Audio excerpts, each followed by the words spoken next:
Welcome to Man Does Tech, where I solve the problems you didn't even know you had. You start by removing all loose paper and crumbling gypsum.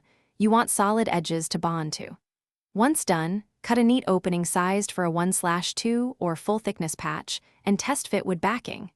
Make sure to install backing or a clip brace where needed, then secure the patch so it sits flush. While you work, keep your compound mixed to a creamy, spreadable consistency. This avoids air pockets and helps the mud adhere properly. You apply tape over seams and press it into a thin layer of compound so the tape nests without bubbles.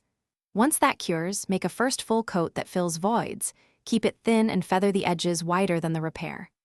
After 24 hours, sand with 120 grit lightly, clean dust, and apply a wider second coat. This one should be smoother and thinner in the center. Finally, skim a very thin finish coat to level surface before final sand. You sand the dried skim coat smooth with 220 grit and wipe away dust so primer adheres. Once done, use a stain-blocking primer over the patch. This seals porosity and prevents flashing. Then paint 2 thin coats matching the wall sheen for uniform finish. Make sure to remove tape and clean edges right away. This keeps lines crisp. If the texture or color still reads oddly, feather a little more compound and spot prime. Troubleshooting tip: if seams show through.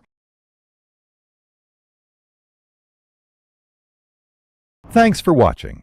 If you found this helpful, don't forget to like and subscribe.